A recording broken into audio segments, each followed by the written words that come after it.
What is one of the biggest challenges or fears that you have faced in your career, and how did you overcome it?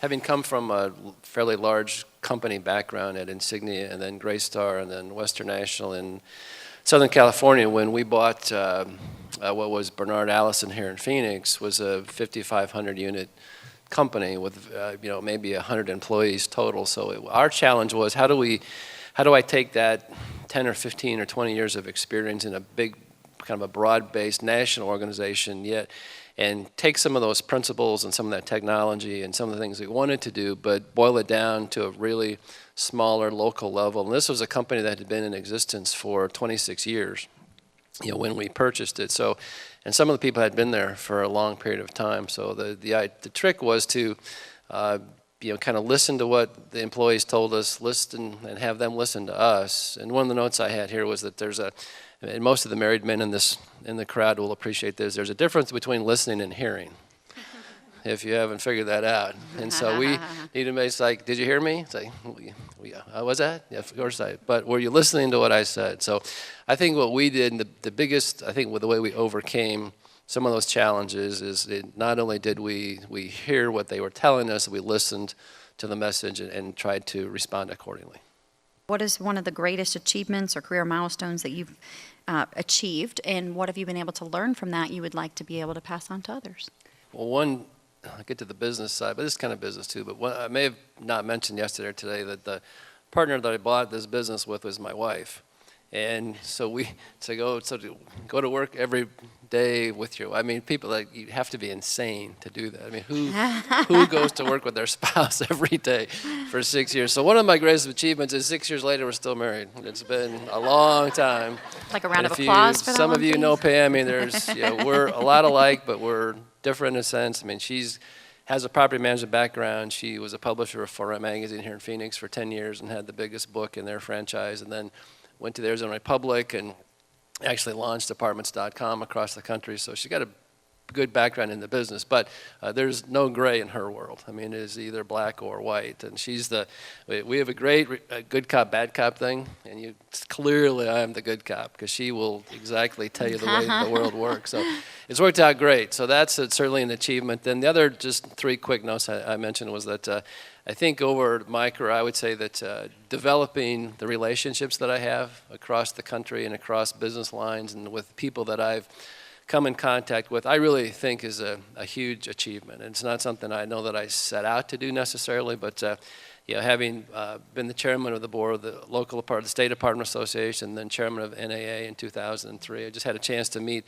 a lot of people. And this is a great industry for sharing, a great industry to talk to people and share experiences. We were talking yesterday about if you try to put a bunch of multifamily or commercial brokers in a room like this and have a conversation, it would be ugly. There wouldn't be a conversation because they just frankly don't get along. So I think that's one of the big things. Secondly, I'd point to the fact that we've been very fortunate that I've been able to mentor a lot of people now that I can point back to that have leadership positions now in the companies where I was.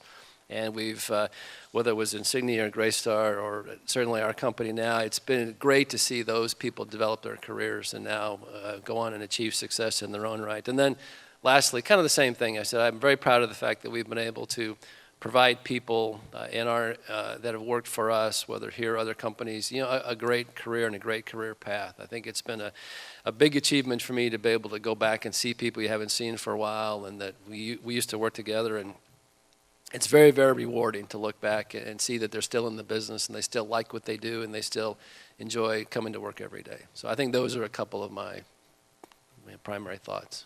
Are leaders born, or can they be trained and groomed to become good leaders? Here's what I think about the leaders being born versus can you develop leaders.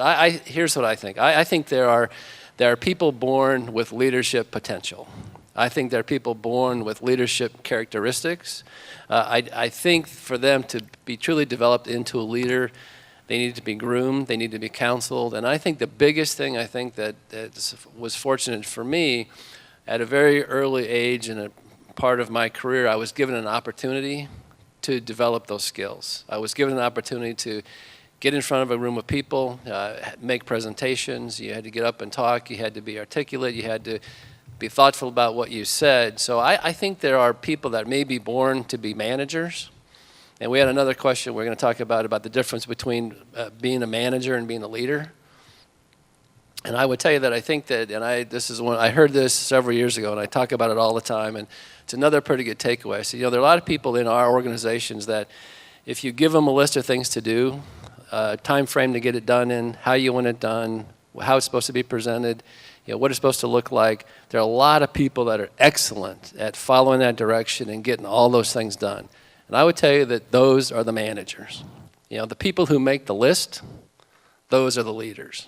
And we need list makers in our organization. I talk to our group about that all the time. So, I would just think about that. If you think about, be the person that's going to make the list. Be the person that sets the level and the environment, that sets the level of enthusiasm, that creates the culture, that helps create the credibility. All the things we talked about yesterday, I think those are the things that make people leaders. And I do think that there are people that we all knew and grew up with people that were popular, that had charisma, that were articulate, that were popular and well-spoken. And I think all those things are interesting characteristics and great traits, but I do believe that someone needs to recognize that potential and then figure out how to groom those people for bigger positions and better things and how to make them leaders in your organization. And fortunately, I think all of us here, and I'm sure a lot of you out there, have been in that situation where somebody's recognized that in you and has given you that opportunity. Because I think without that, we probably would be all destined to be managers. And not that that's a bad thing. And believe me,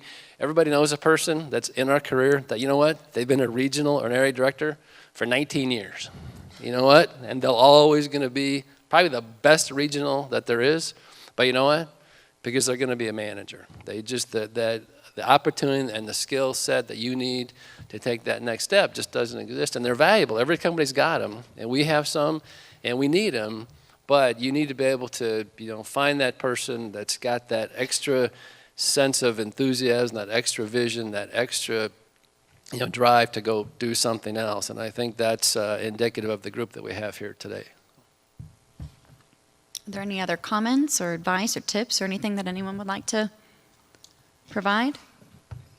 Just Tom? one thing quickly. It's maybe intuitive to the group, but I agree. I think that the in-person, face-to-face, interaction between that training department or trainer and the field staff is really important. But like I say, you can't do it a lot. But so what we've done in most instances where we have these kind of one-off assets in El Paso or Las Cruces, or we've got a group at Albuquerque, but other places, we actually add some additional marketing training costs to the property's operating budgets for exactly that reason, because we insist as best we can with clients that during the budgeting process, but we put some extra dollars in there, specifically knowing that we're either going to send that person to Albuquerque or send that team to one of our regional centers or a larger office, or have someone come in for the day or half a day or 2 days, whatever it might be. But we try and get the client and the owners of those buildings to share in that cost and recognize that that's, they're the ones that for the most part have asked us to go manage these assets. So part of that comes with a little bit of additional burden to be able to make sure that we get the right staff and that we train them and we operate that real estate appropriately. What if you had one tip? Now here's, I'm going to frame this up. Be quick, but your secret sauce, your takeaway. What's one thing that you could tip us off to? It's a ritual, something you do personally. Not your company, you. You hang your success on this. It's when you go to bed, it's when you wake up, it's you read, you journal, you write, you do something unique to yourself. That's the one thing that you could share with us. Kind of like I call it a success tip. Be a decision maker. I have to remind myself all the time. I remember one of the very first evaluations I got in 1986. In a review, it was like, Tom, you're a great guy, you're a good decision maker, but you take too long to make it. So make a decision, make a good decision, a bad decision, but just make a decision.